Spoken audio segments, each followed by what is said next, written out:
Welcome to the Homelab Show, episode 129. How you doing, Jay? I'm doing fine. How are you? Once we get over those technical difficulties that we always seem to find at the beginning of the record button being hit, Yeah. always makes us a few minutes late. Yeah, my microphone is a problem this time. So Yeah, well, we're on Plan B right now. So if you say, "Hey, Jay sounds a little different this episode," well, yes, that's because the show must go on, even if it's Mhm. on a different microphone. Apparently, yep. Mhm. Definitely. Quick catch up on what we've been up to, or I should probably let Jay lead with this because he's got some things he should. I brought it up at the last episode, but Oh Jay's been yeah. completing some courses. Maybe you want to mention them? Yeah, the Ansible course for Udemy is about 90% filmed right now. So Awesome. it's like on the verge of being complete. So I think 2 weeks of production time. I don't know when it's going to come out. That doesn't mean it's going to be out in 2 weeks, but it's coming very soon. So I can't wait. A lot of people have been asking me to do a new Ansible series for a while, so it's good to have finally done it. And I'll be letting you guys know as soon as it's out. But the LPI course for the Linux Essential Is certification is available. out. It is available. So I didn't expect to have another course nearly done this quick, but I had an idea and I ran with it. So I can't wait Yeah. to see what that'll turn out like. But definitely check out the course, even if you're not trying to get certified. It's for people that are starting out with Linux also. So you'll learn something regardless of what your goal is. Yeah, that's one of the nice things is when you go through the courses, even if it's not, because I've gone through some of these, even if it's not to actually get the cert or a degree, if you will, going through these courses kind of give you that structured learning of I don't know what I don't know, and I want to make sure I cover all of it. And Jay putting a course together makes that a little bit easier. So Yep, and it seems to be doing well so far. So just really happy to see that people are enjoying it. And if you didn't already know about it, learnlinux.tv, go to courses. It'll be listed or linked from there. yeah, absolutely. You just find it in the show notes. You'll learn Linux TV is easy enough to find. But if you can't, we put a link in the show notes for you. We should Um, also check our merch shelves too, both of ours, Both because of us, both we of us have relaunched stuff merch stores. So yeah, we don't have a sponsor, so we're just kind of self-promoting here for a minute. That's how we started basically. out here. Yep. But it's not just self-promotion. Some people may actually want the certs, and I'm sure a lot of people want the courses and things like that. I'm just happy that I'm done with some of the traveling because it's been Jay's been traveling a bit. I traveled a bit, and so the travel has slowed down the production of lots of things. So I'm happy to be back. I was happy to meet all the people because I was traveling not for vacation, but for business trips. And I got to meet lots of people that know me from the channel or know me from wherever and say hi to a lot of people. So it was definitely a lot of fun going to the big tech events. Absolutely.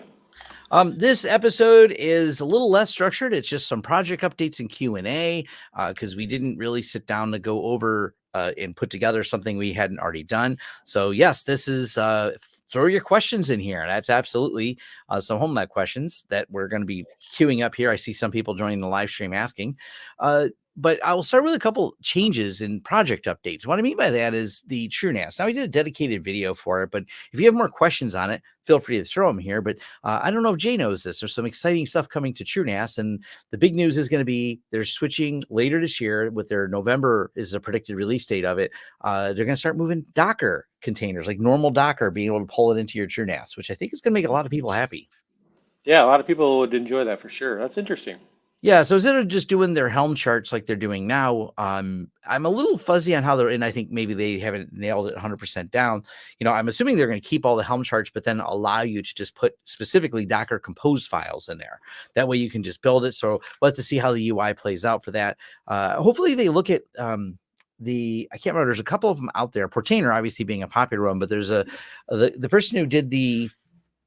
Is it called Dockage? It's the same person who wrote Uptime Kuma, and you can find a few videos on there, but I'm hoping they integrate something like that because that's actually a nice UI for pasting in Docker Compose and getting them up and running really quickly. And I think that that would go a long way to popularity of TrueNAS. The other cool thing coming to TrueNAS, we're all been waiting for this ZFS expansion. So that is going to be hopefully it's not a guaranteed it's going to make the November commit, but we're hoping it does.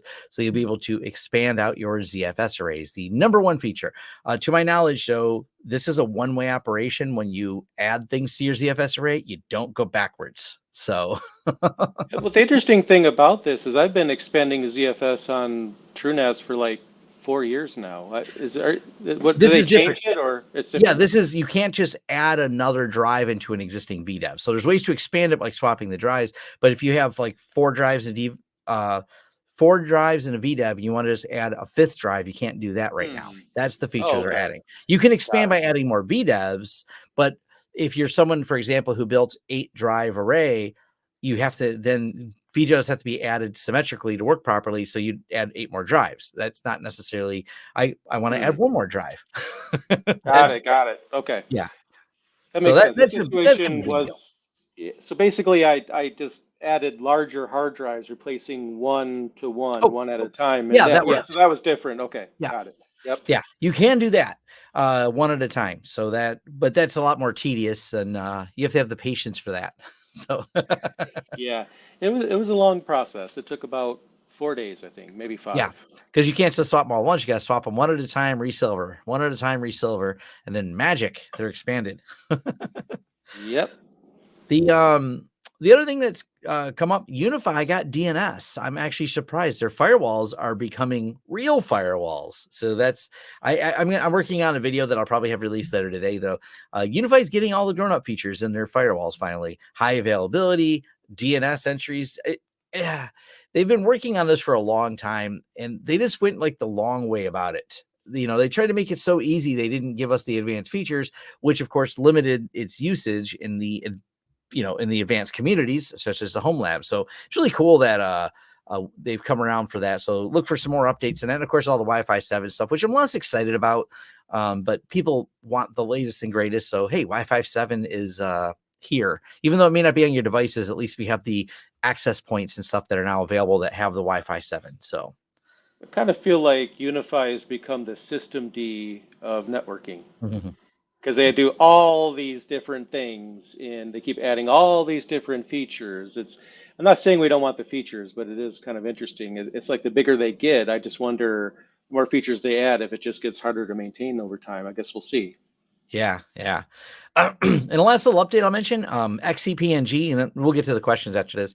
XCP-NG has decided, and this was a big hang up for people. I did a video showing how to do pass-through, but everyone's like, but it's not in the web UI, and they really want it in a web UI, which is fair.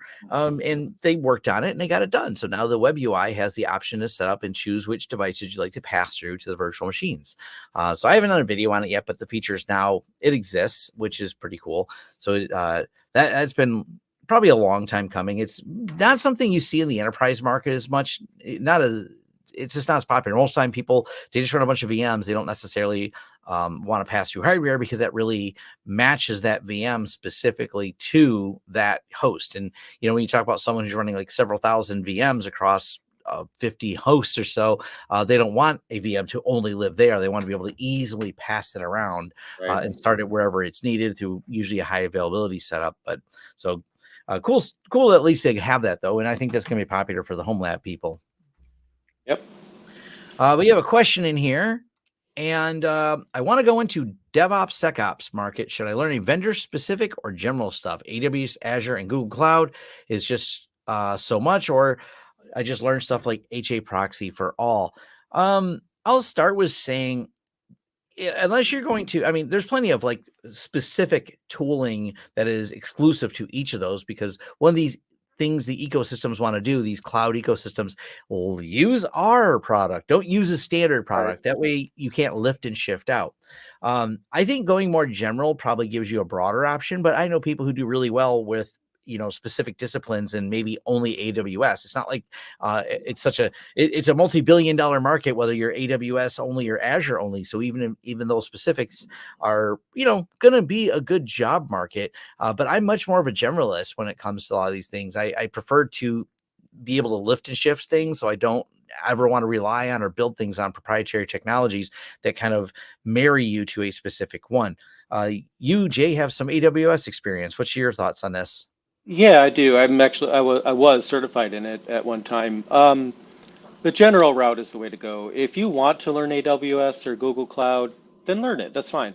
If you're curious about it, that's fine. If your employer needs you to learn it, that's fine. But if there's no other reason, either of those two reasons, just learn it's better to know the ecosystem you want to learn Linux in general, not Amazon Linux or what Google Cloud is doing. You want to learn the various distributions, the various technologies, especially considering you mentioned the proprietary lift and shift and that being harder. That's true. They abstract some of the technologies, so maybe their version of SQL might not be quite the same, and there might be another feature here, another feature there, and you go to move it, and the features aren't there. That could happen. But when you're with your career, that could also happen. You get a certification, you're all in on a particular product or project, and then that project goes away or changes. I mean, look at all the people that were certified in VMware, right?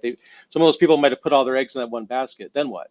If that dries up, and you might not think AWS is going away, it probably won't, but you never know. I mean, you really don't. So it's good to be able to pivot in the industry, and you can't really do that when you're just dealing with vendor specific things. Then you can only pivot within that space. You want to be able to pivot industry wide, and you want to be studying multiple topics and not just trying to gamble on which one you think is going to be big, because that could be a gamble that could cost you. Yeah, and kind of to follow up on this, the same person asked so CCNA good for start? The nice thing about CCNA, even if you don't plan to use Cisco, you're going to have to understand some networking. And that's one of the reasons we'll even look for that is like, hey, cool, someone knows CCNA. I know they know what a subnet is. You didn't pass that exam not knowing what it is necessarily. Someone's going to point out there's an exception of that person they met that's able to regurgitate but not understand. We know those people exist, but for the most part, starting with some of the networking classes can be very handy. So you have some fundamental understanding of how networking works. Getting the fundamentals right is huge. I usually lean towards like, hey, CompTIA's got like their A plus network plus certifications and things like that, which are going to be good as well to make sure you have those, basis understandings. This comes up a lot with my, one of my cybersecurity friends had tweeted, he's a pretty advanced researcher, but he says, I'm leading a team and I spend too much time explaining to people what VLANs is. And he works for a big company. I was just kind of laughing going, yeah, I said, you need to find a social engineering hack to teach people VLANs. That's your goal now. I still wonder why I had to explain what DHCP is to Comcast technical support, when they provide the internet connection. And that's always been interesting to me, how little some people know in their position that you would argue that's something that they should know. I mean, you should know it by definition if you work at an ISP. I mean, but yeah. And those are a lot of pieces that are really important, and they haven't changed. DHCP's been around forever. It's been around longer than my career. So I'm pretty sure I have to look at the RFC because I got some gray hair. I've been doing this a minute, but I'm pretty sure it all existed when I started. Yeah, I don't know when the RFC is for that, but either way, DNS and all those things. And me and Jay were just discussing a little bit on, if I swing the other way, I'm looking back at all my work stuff. And once again, someone had messed up DNS and they messed it up, not understanding where records should be, why you do the things you do them in a certain way. And it's just some basic fundamentals they were missing that, we did the infrastructure of the network. They thought it was an infrastructure problem because it was a new switches. We found out they also, while we swapped out the switches, they updated the firewall to have the wrong DNS entries. And of course, things not working wasn't the network is slow problem. Things were trying to resolve things that didn't exist because they added a suffix that didn't have the proper entries. So making sure you understand the ramifications of that are really, it's the reason it's DNS is because there's a lot of people that are actually, this is where, like, come back to my friend's tweet. He's reverse engineering with his team some pretty advanced things. These are some very technical people. They're not, new, so to speak, to the industry, but they're able to reverse engineer an application, but don't understand what VLANs are. So like they've got some real advanced knowledge, but they got some real big gaps. And this is why DNS comes up so often as a problem. Absolutely. Yeah, definitely. Yeah, don't get to the vendor specific. That's probably a good way to put it here. Don't do any of the vendor specific training until you've done some of the basics. You'll end up glossing over something that may be vendor specific about it.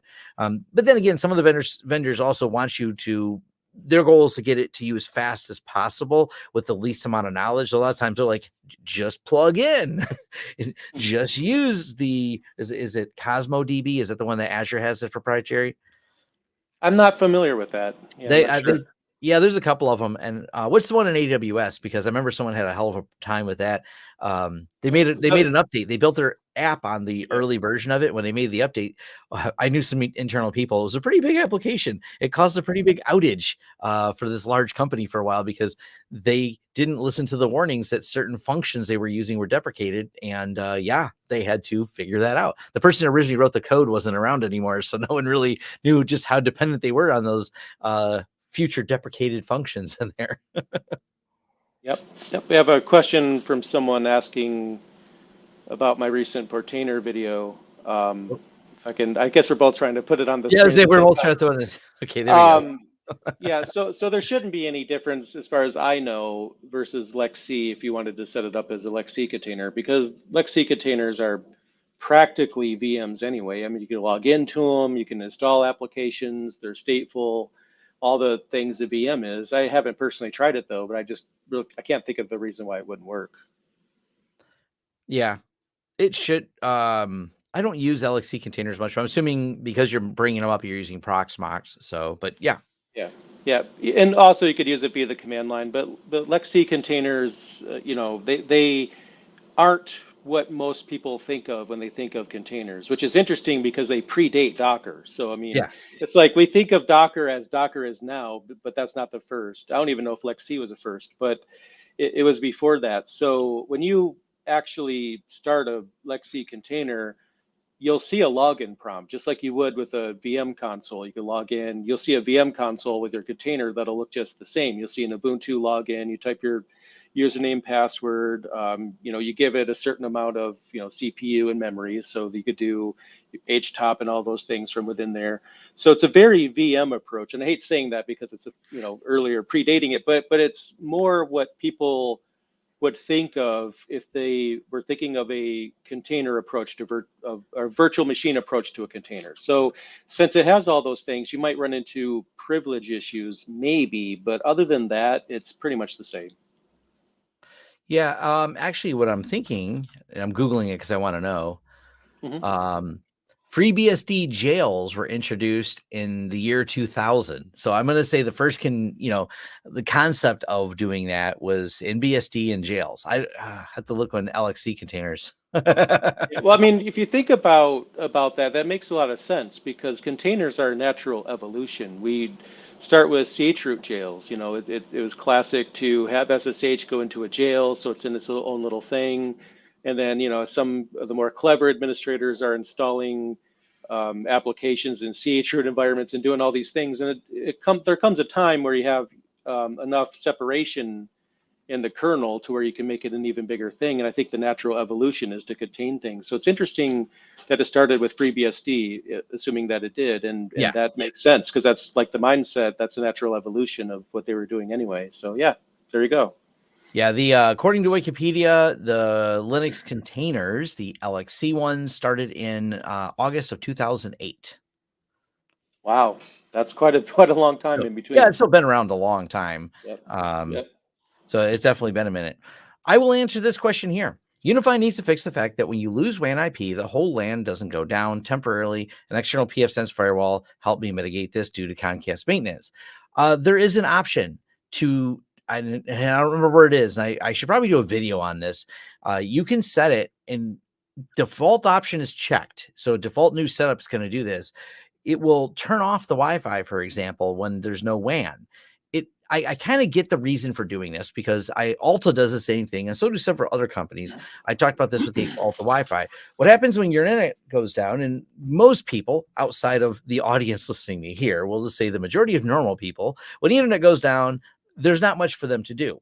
They just let their devices be offline. They don't have a bunch of self-hosted things that they like to use. So by doing it, by turning it offline, those devices don't just sit around being angry. And maybe things went offline because you have to get a new address, a new session needs to be created. So they just turn off the Wi-Fi and they turn it back on when the WAN comes up and everything reconnects and gets a fresh start again with new connections and works fine. So I kind of get from a consumer general standpoint why they do it, but there is an option to turn that feature off to not. It's something about like monitoring whether or not the internet's on so it doesn't turn off your Wi-Fi. It's always weird because the Wi-Fi go into blinky mode. They just blink to let you know if there's no internet. They still have an IP address, your Wi-Fi devices do, but they quit broadcasting the SSID. It's somewhere in the advanced features on there. And like I said, even Alta has it on by default. Now, obviously, we're talking about the Homelab show here. So all of us are like, we don't need no internet. We have our own private servers with things that we self-host. And so, yeah, I definitely think that should I don't know. They should make it easier because I couldn't tell you exactly where it is. Just think about that from the advanced setting standpoint. But good point. I don't think many people know where it is because they moved that button around a couple times. I don't personally agree that setting is a good idea because I feel like joining them is never good. We need to educate them. But also, it's not the case that it's mostly Homelab people.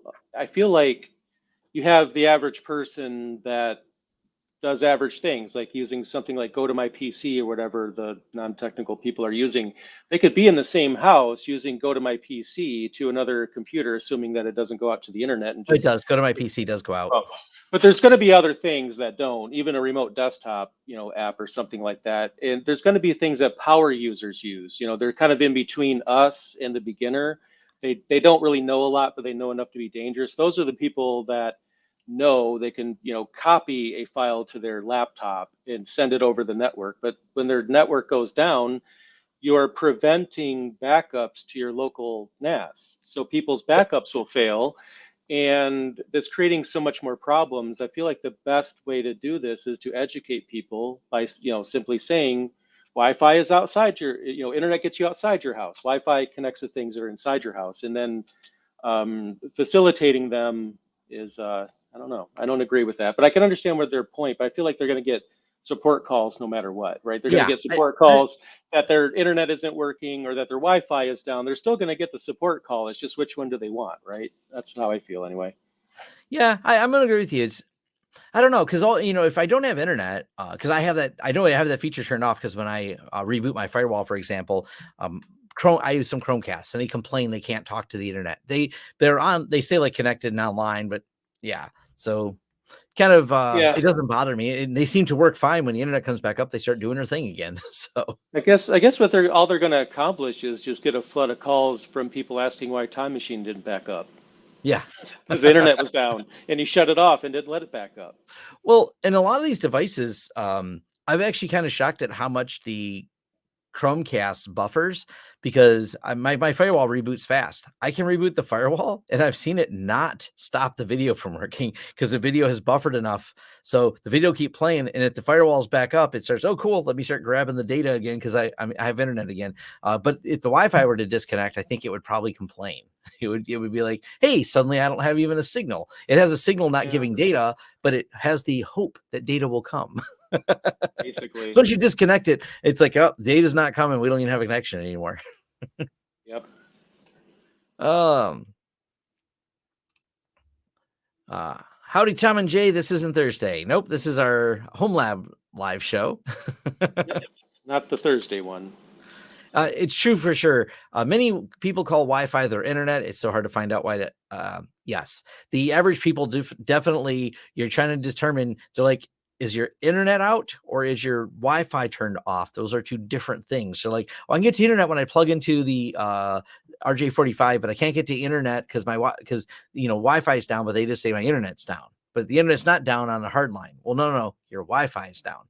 Yeah, tech supports its own challenges. But I still think, especially people backing up overnight and doing remote desktop, they're going to reverse it eventually. They're going to have to. I feel like they're going to end up with way more calls with that option on. Oh yeah. One of the other things that's probably worth understanding in your lab as well is the networking and firewalls and VLANs, man. We kind of talked about DNS, but take the time to learn a few different switches. I know I talk a lot about UniFi, but take the time to really learn the command line on some switches, go through some of the books and some of the trainings on them. That will push your understanding much, much further. I actually had a good discussion the other day with a technical person about BIOS. It's becoming much more popular in the commercial space. I learned a little bit insight into the large institutions that are running that as their firewall and things like that. So it's one of those ones that the The free version, which is like their testing version, you pay for stable, which is a pretty expensive firewall. But if you're wanting to learn some of the command line stuff, I keep going back and forth whether or not I should do a video on BIOS. I don't really use it, but I thought about setting it up to go, hey, why not? Let's take the time to dig into it. And the reason why is I'm working on, and I met with the people from Atom Networks. If you don't know who Atom Networks are, they're an interesting group. They used to have a thing, which is funny. I didn't know Atom Networks used to be a company called DNS Thingy. And I like their name. I was like, this is cool. And I did a video on it, maybe 2016. I think I've since taken it down simply because it doesn't exist anymore and it doesn't work like that anymore, etc. But they came up with this really cool idea that works with pfSense and I believe works with BIOS as well, which is where that discussion came from, called Do Not Talk to Strangers. Now, Steve Gibson did a episode on this. I believe it was in November. You can find the video. I tweeted it just the other day. But Do Not Talk to Strangers is a really cool security concept. Basically, every device that you have on your network connected to your pfSense, once you load the Atom Network tool on there, will not talk to an IP address unless first it did a DNS query to get that IP address in the results. By doing this, you eliminate your system ever talking to command and control servers. Because one of the things is, it's not just a virus getting on your network or an info stealer. The info stealers, the ransomware, they pretty much 100% talk to command and control servers. Sometimes they're on Tor, so maybe you block Tor. Sometimes they're not on Tor. Matter of fact, a huge number of them were discovered on DigitalOcean. There's some pretty massive ones on there. And the reason why is because you're going, oh, I've updated my security model to block traffic going to nations I don't want traffic going to, where we find these, or we've blocked Tor. But the threat actors are just updating that and going, okay, we're just going to take over a bunch of DigitalOcean servers. A shocking number of them were in Azure, which was, wow. Yeah. So, how do you just block Azure? But one thing they do is very frequently, and most all the time, they just go by IP address. So when someone tries to beacon out to an IP address, that's where Don't Talk to Strangers just stops it from happening. And I think that's rather clever. So they have to do a DNS request first, and it builds a table entry going, all right, for the TTL, that's what it bases it on. So when we do the query, the TTL said the time to live was X number of seconds. That's how many seconds that we will hold this table entry so you can talk to it. And the way they do the DNS resolution is they hit 3 different servers. They hit like the Quad 9. I think the other one was Cloudflare, and I forget the third one in there. I'm going to work on a video on this. But what's neat about that is all of them have to answer that this is not a blocked domain. As long as all 3 answer that, and they have a fail safe that if one of them doesn't answer at all, it just removes it from the quorum. But they need a quorum where all of them answer with the same thing, that they're not in a threat list. Then it resolves. It's a little nuance to it. So they're verifying them. And if you're worried like of only checking one DNS, they're checking all of them. But you can't just have something check all of them, because if one fails to resolve and the next one does resolve, because Quad 9 maybe was faster than your next resolver at telling you it was a threat. That's why they're looking at the results of all of them and giving you, if any of these say these are bad, this is a bad lookup or a bad site, it automatically kills that DNS session. It doesn't happen. They've had huge success with it. And I was like, they've got some pretty sizable clients using it. So I had a really good meeting with the people there. So I'm poking around at it, and I might do a video on it because I think it's kind of an interesting concept. One big caveat here, folks, you're going to break your gaming servers with it. It's really designed for business. It turns out if you want to spend the time, there's a solution called gaming servers like to beacon out to IP addresses. You'll have to build that list of blocked addresses and build them in your own special table to bypass it. So it's not that there's not a way to fix it.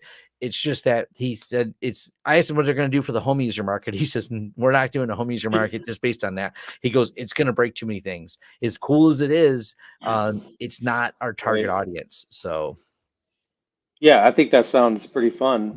Interesting way to go about it. Yeah. So definitely it's a neat concept. So it's probably worth me doing a video and talking about it on, and it's a easy setup. They do have like a paid subscription service, a dashboard and management for it and everything else. And I got to confirm all their pricing, but they made it very reasonable for businesses. So it's something we may actually look at doing, because we have so many clients using pfSense, but it won't be a sponsored video. I told him I don't want to sponsor. I just think it's pretty neat what he's doing. And they're still in startup mode. They don't really have budgets for things. So I said, it's just work on them with a cooperative basis. I have some sponsors that I'm signing for my channel, but they're the same way Jay does it. We make sure the sponsors don't influence the content. So Right. Yep. Absolutely. we're always very careful about that. Mm-hmm. Absolutely. Let's see. Any other questions that we have in here? Oh, someone. Any recommendations for a GPON transceiver for SFP Plus NIC for pfSense? I don't know. I've not really researched them that much. So many of the times our fiber handoffs come at us at DAC. So they're not anything that we have to do anything special. There's usually, because we're doing businesses where the handoffs are usually handled a little bit differently.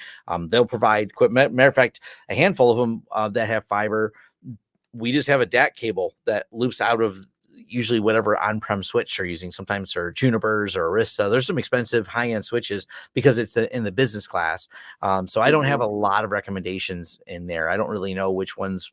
Once you start getting to the way they provision it for the consumer stuff, I'm just not. I don't deal with it as much. I can't say it doesn't exist. It doesn't exist in my world as much to give you a good recommendation. I don't have enough experience. Yeah, I mean, I just checked the reviews. I know that doesn't help. That's obvious, but that's, I've had some stinkers before, but it's usually because I didn't read the reviews or I didn't look at the feature list. You got to make sure it's rated for the speed you want. And the only other thing I run into is that Intel thing where it's not rated for Intel on the card. They drop the receiver. So if you have network cards, just make sure that it supports Intel network cards if you have that. That's the only other thing I can think of to mention. I may do an updated video on that. I've got some older videos on SFP, but I can try some of the newer ones to talk about how they connect in there with pfSense. So I know it's becoming popular, and I can go. We got a pile of them at work, so we're always testing things in there, so I can at least tell you which ones do and do not work. Yep, that'd be good to know. All right, we'll give it a few more minutes here if anyone else has any other questions, or did you have anything else specific, Jay? So I know you have another, you got another podcast to do later today. Yeah, I do. I didn't plug the Nextcloud video, but when we were looking at app lists earlier, just figured I'll mention the Nextcloud video because that was recently refreshed a week or two ago, something like that. So if anyone wanted to set up Nextcloud and they wanted to do it the manual way, which means you'll learn more than setting it up via a container, it'll take you through the whole thing. So it's updated for Ubuntu 24.04. So I figure that would be pretty timely if someone hasn't gotten around to setting up Nextcloud. If that's something that they wanted to do, then they could follow that guide. Yeah. On that topic, man, make sure you back up your Nextcloud instances. And this especially goes to the TrueNAS folks. I've complained about the fact that people start using like the built-in storage and don't understand where their database is. And yet again, in one of my consulting calls for tomorrow is someone's willing to pay to hopefully get me to sort out their missing data from a broken Nextcloud upgrade. Make sure when you set these up, you understand how to set them up. You understand how it all works. And you can watch Jay's video and understand how it works. Then you'll think about it more when you're setting up inside of something like TrueNAS in a containerized way. The containerized way works, but if you didn't really think about where the database lives, how you back up that database, and how you can restore it, walk through those processes before you put data in. We have a non-zero number of times people reach out to us, and there's no guarantee we can get your data back. That's what we tell people. And by the way, the charge is the same either way because it takes my time to sort through the database, go through everything. And I'm trying. I want to get all the data back. I don't like telling anyone that their data isn't there. One of the last ones, I was only able to recover all their photos, which made them happy. They didn't have much else. The contact list didn't matter that much to them. They said it'd been a nice to have, but really what they cared about was thousands and thousands of photos. Good news, I was able to find all of them. They did not store them in the proper data sets for things like that. So I wanted to answer this. Wait, that's the wrong one. Probably put the right one on the screen.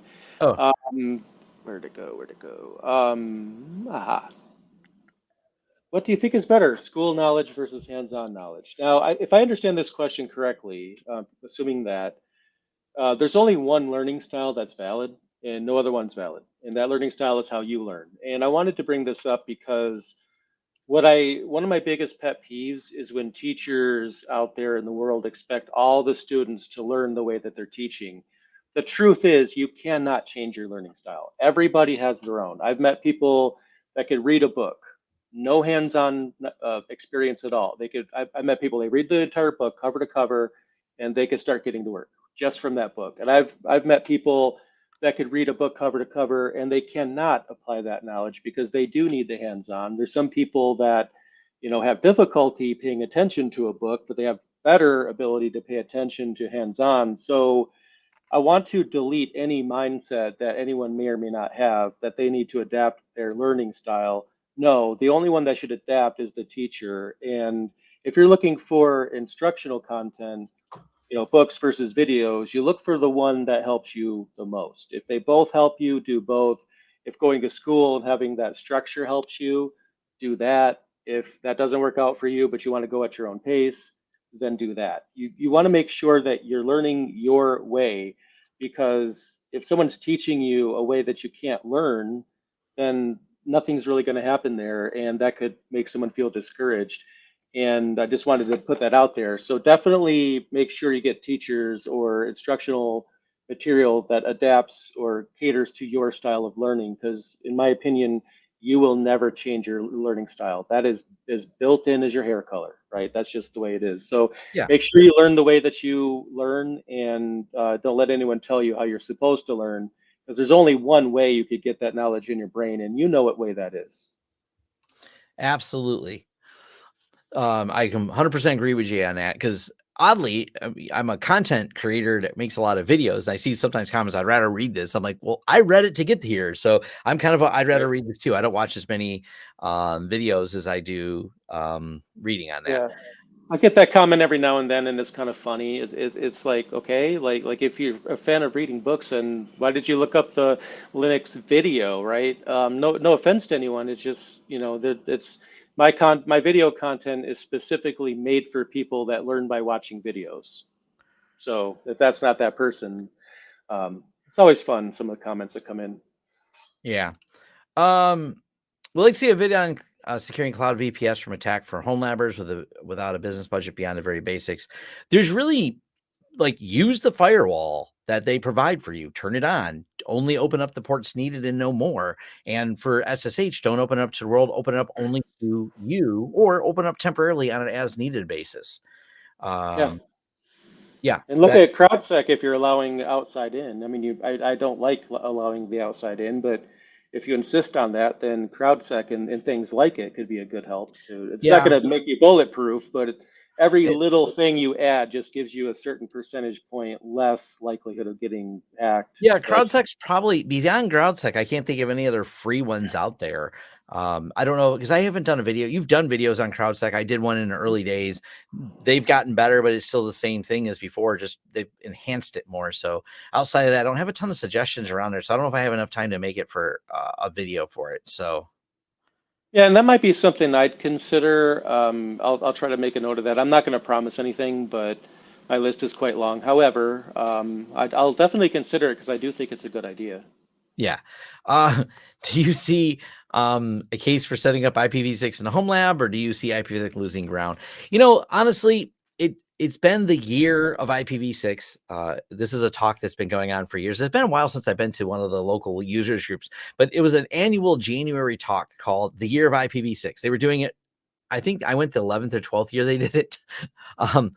Here's the thing. When a technology still isn't adopted after this long, it's going to take a cataclysmic event to get there. And I don't see it happening. We ran out of IP, v4 large block addresses a while ago.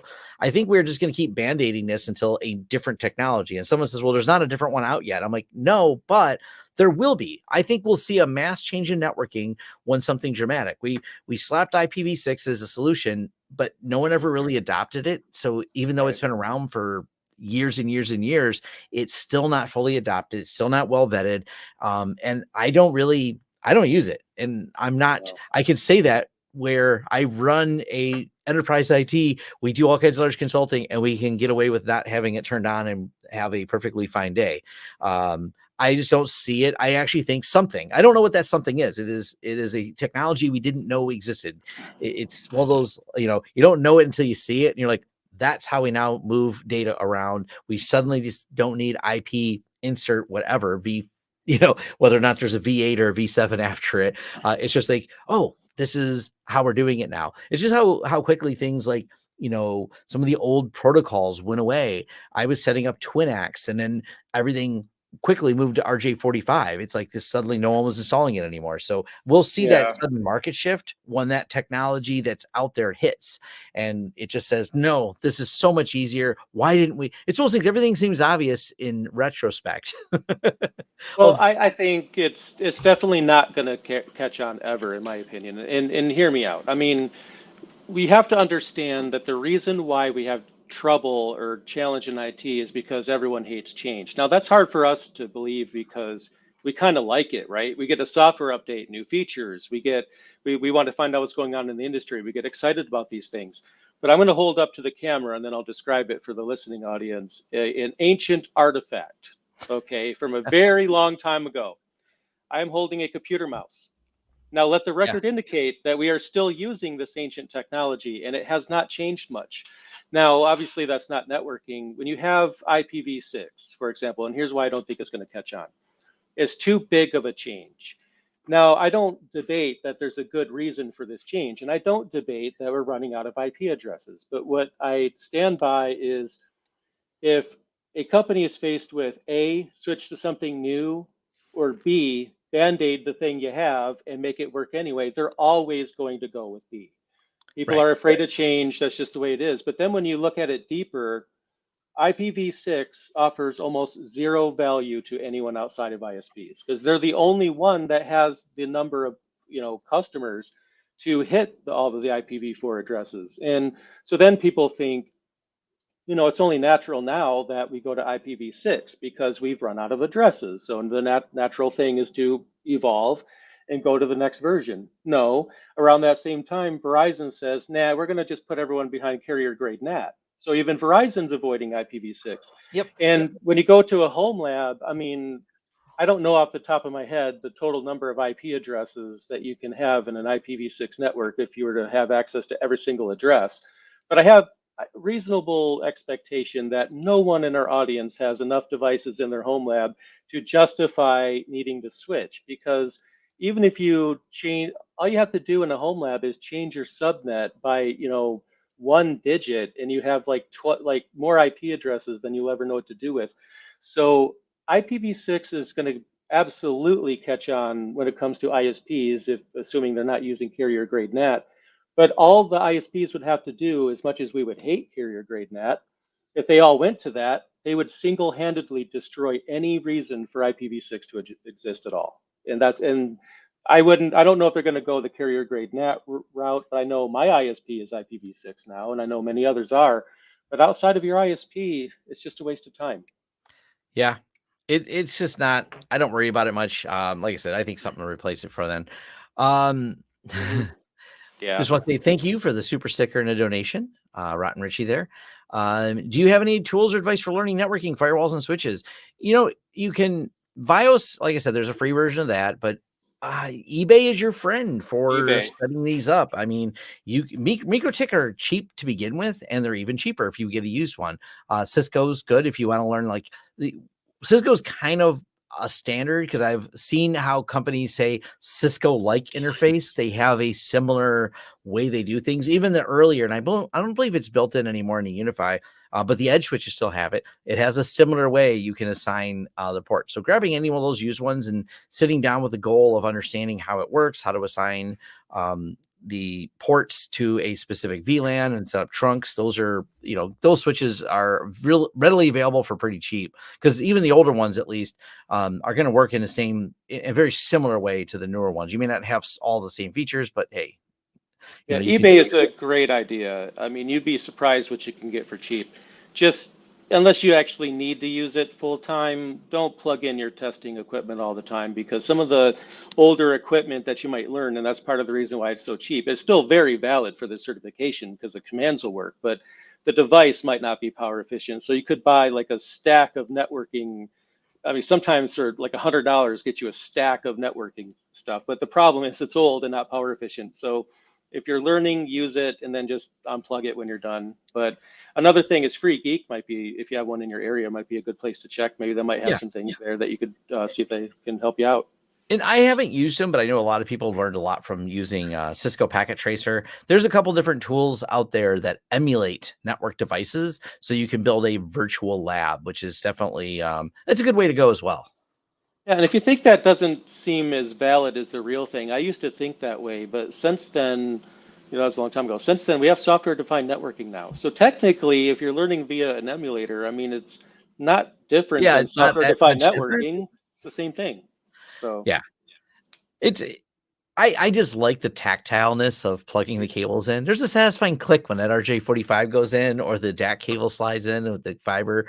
I mean, but it's part of the reason when I tell people I haven't used it, it's just a lack of experience with that software, because I've been doing this since long before that software existed. So I was using serial ports on switches to plug into them. That came up today. I stopped by the office because they wanted to plug in the console. We couldn't find one of the old USBs because we just don't use them anymore. And I'm like, man, we see those things all the time. You had a laptop back then with a serial port so you could get into the switches and program them. Yep. Yeah. Totally. When trouble shooting someone else's Cisco configs, what is your go-to for visualizing the port configs? I don't. I just look at stuff. It's in my head. I don't have a particular tool I use. I mean, I will use things like draw.io. I've talked about that before, to actually draw network maps, which is very handy. But I don't have any like go-to tool for visualizing things. Well, because a lot of it, you just start, show ports, and you start looking at all the what's configured, what's tagged to which port, and just start going from there. It's one of those things like it's the same way, Jay, you don't visualize some of the stuff in Linux, so to speak. You just look through the commands. You're not visualizing the layout. You're like, oh, I understand the command structure of it. I think when you're troubleshooting things, it's not that you get a certain mental list of things to check. I feel like you develop instinct, and you can't know what it's like until you get it. You sit down in front of something to fix something, and based on past experience and things you've seen, you look at the symptoms, you're kind of thinking, well, this might seem a little bit like this other situation. Maybe I'll try this log. That worked last time, or I'll try this log. Sometimes it could be very obvious if there's like something in a log file that tells you exactly where the problem is. More often than not, you're just trying to reproduce the problem, and that's kind of how it goes. Yeah.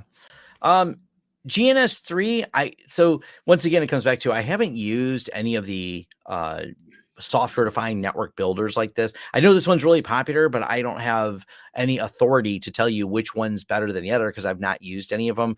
I pretty much, everything we do, I'm building out in for example, my lab. I have a lot of different switches in our lab over at CNWR. So we actually just start building it out when we have things. We have access to those. I think there's some Arista switches we have. We have MikroTik switches laying around. Edge switches. So I've always gone hardware wise. I've always had a pile of hardware because I've had my company for over 20 years now. Another trick is if someone wants to do this, they could just sign up for a free trial at a cloud provider with no intention of keeping the account, making sure they delete it before the trial ends, because there's software-defined networking features in there. And you're also kind of learning cloud environments too. Obviously, some would be better than others, but creating subnets and setting up devices in particular networks, you could do that in a cloud provider, because that's just one of the features. Again, make sure you delete the account before the trial's over, or you'll regret it. But that could be a way to do it too. Yeah. Just use the networking features in there. Yeah, and some of these companies you can put some, as long as you don't have an @Gmail address, you can probably get some. So I've seen companies send out samples for things and stuff like that. There's ways you can get a hold of sometimes their smaller stuff. I remember for a while, I don't think they do it anymore. Checkpoint used to do that. They used to give you some equipment for free, and they give you like a 2-year license. I think Meraki did that too. They give you these not for, you just tell them you're a business, they would send them to you. I'm not saying to cheat the system. I'm just saying there might be some way out there you can get some cool stuff. Our friend, there's educational licenses too. I wanted to mention some that some people have. Yeah. So some of these places offer like, educational discount. I mean, ultimately their goal is to get you using the product, because they hope that you'll find a job using it, or you work somewhere and using the product will lean towards, the product. So that's the product you'd like to buy to build the rest of the corporate infrastructure. So you learned it. And this is how a lot of it goes. You learned it at home. You're like, wow, I like this, or I've become, really good at setting up the configs on this. It seems to work well. So when it comes up at work, we're going to replace all switches. What should we use? Well, that one I have at home sure does work well, and I know how to use it. Well, good. Go ahead and buy a bunch of those and put in 300 of them across our infrastructure. It's a great feeling when that happens. There's nothing more reaffirming for your home lab than when your boss wants to use the same thing in production. It's always a great feeling. Yeah, absolutely. The answer here is no. I won't say it's a bad product or anything like that. So the question is, FreeBSD's bhyve for virtualization. The reason I don't really have an interest in it is it's just not it's been around a long time, but it's not going to be as well supported or probably compatible as some of the other ones out there. So while I think it's novel, I don't think there's anything really developed around there for like live VM migration, all the fancy features you're going to find with either Zen or KVM. Zen or KVM are pretty much the two most popular standards out there for running everything. So as cool as bhyve is, it's just not at all on my roadmap for things to run. It's built into TrueNAS core. You can run some VMs on there, and I have, but I always find it a little bit quirky setting things up and compatibility. I think it runs FreeBSD fine, but I wanted to run Linux on it, of course, and that's where I ran into some. I remember the fixes. If you go in the TrueNAS forums and look up the bhyve, there was like these extra parameters you had to pass in Grub to get the video display to work. There was this, it's not impossible, not real hard, just a few. You couldn't just load it type things, which of course that turned off a lot of people to even want to try it. So there's nothing wrong with it from a stability standpoint. Once it started running, I don't think anything ever broke it or stopped that VM from running, but it's also why I never did a video. I found it, once I went through all the setup and I'm like, this is too quirky for me. I'm just going to drop it. Yeah, it's hard to cover everything. There's just an endless amount of stuff. Yeah, and that's the thing. It's not going to be, I don't foresee it becoming the next hypervisor. Matter of fact, that's a challenge I talk about a lot with FreeBSD. There's a very short list of big contributors to BSD, and they are it's just not, the future does not look bright. It's not that I think FreeBSD will go away, by the way. I think it will just become a niche product. I mean, COBOL hasn't gone away. FreeBSD won't go away. It's just not going to be the top tier thing. It's going to run the things it runs. It's going to find this little niche market that'll carry on for a number of years, and that's it.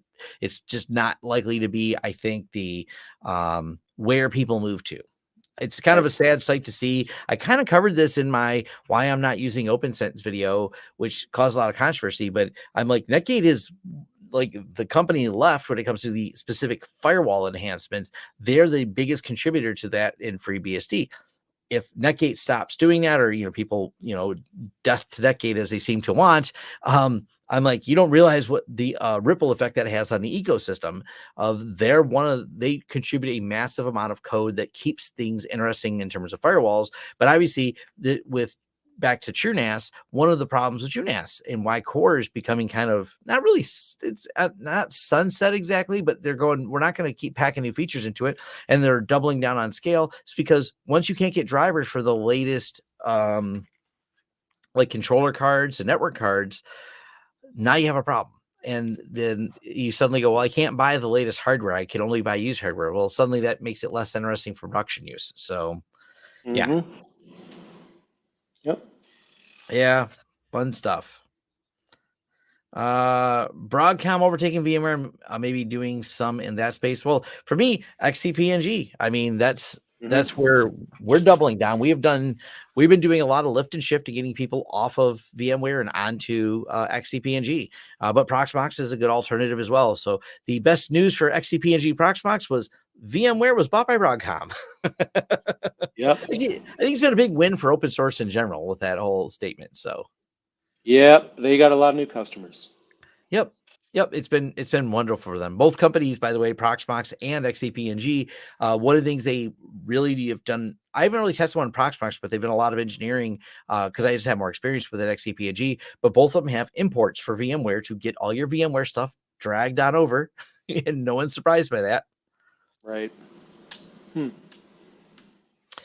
Not a big performance difference, by the way.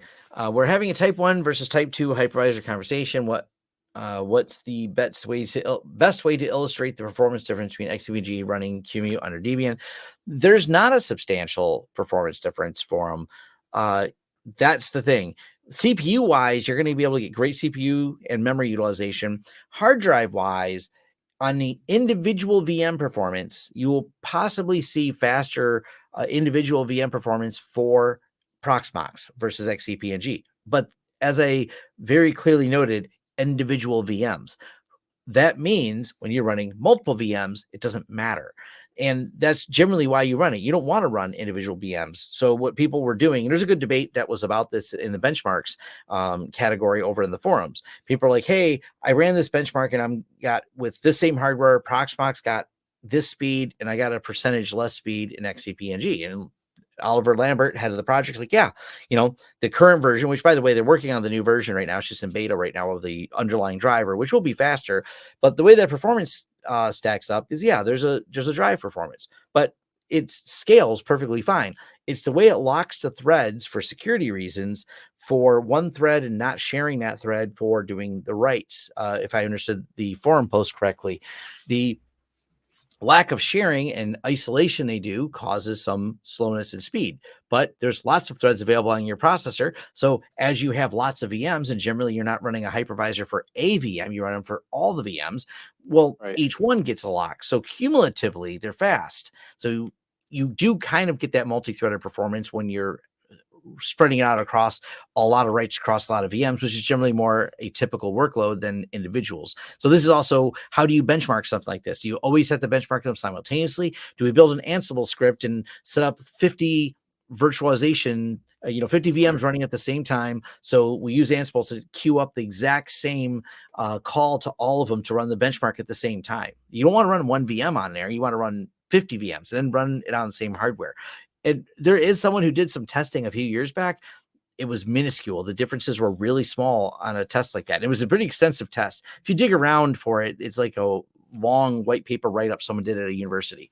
And they compared it to VMware as well. There was not a substantial difference in any of them. It wasn't night and day. It wasn't like, oh my gosh, I'm losing 20, 30% performance. It's like, oh, there's like a 5%, 10% margin on these that are not that big. Yep.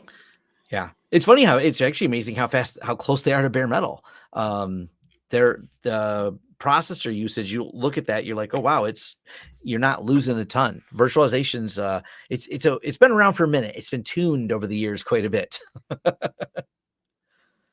Trust me, the hyperscale cloud providers have definitely been a big contributor to that, because they're trying to squeeze every little cycle they can out of there and then charge you for it. Yep. Yeah. All right. Do we have any more questions, Jay, or we reached the end here? I think that's about it. All right. Well, it's pretty good. Plenty of you joined, so thank you all for joining us. I should have pulled this up at the beginning, but we'll throw it up again here at the end for people that want to contact us.